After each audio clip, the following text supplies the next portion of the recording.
Hi, my name is Marissa Williamson. Today I'm going to be telling you about my cultural upbringing and how communication has affected that, specifically interpersonal communication.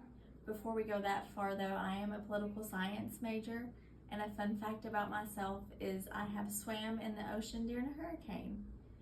So to begin, my first and favorite chapter was communication and culture. My cultural upbringing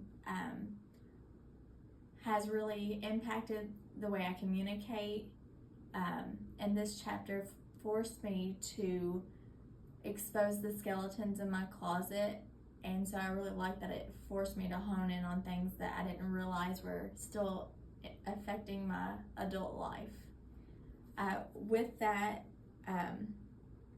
it kind of shaped my views on how I communicate with people. I try to, listen to their full story and understand, because of the upbringing, it was a very high context culture. The textbook defines that as a culture where the way you dress, speak, and act is always under scrutiny. So if you do anything outside of the normal realm for that high context culture, then you're outcasted and outed.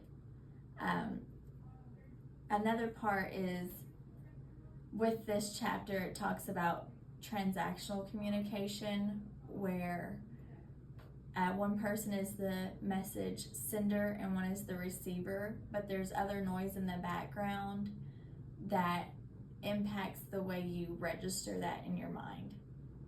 With that being said, I experience that day to day in my cultural upbringing, because I was raised that you don't listen to the outside, you don't listen to the world, the Bible's the right way. And so anytime there was noise, as the chapter defines it, I was forced to not listen to that noise, which created a closed mind environment.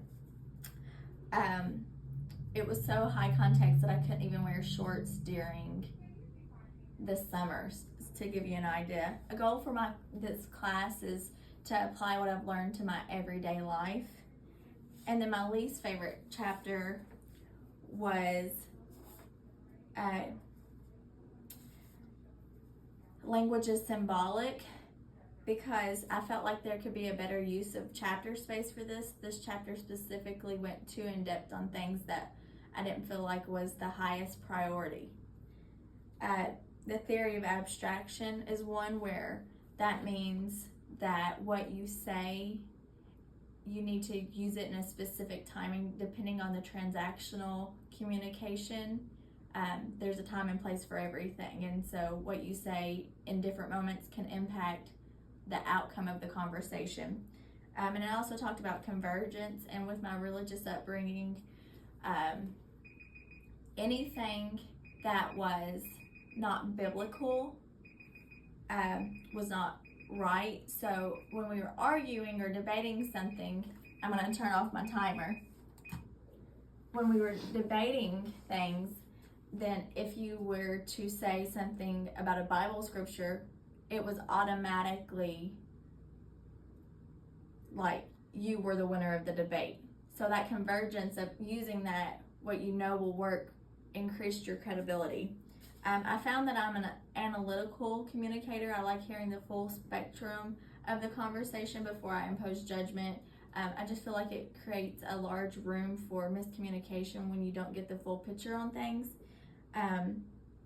To summarize my cultural upbringing, and I talked about interpersonal communication and how it shaped my views and my goals, the culture I was raised in, and that I didn't like the chapter that language is symbolic, because it talked about that in other chapters. So that's the end of my presentation.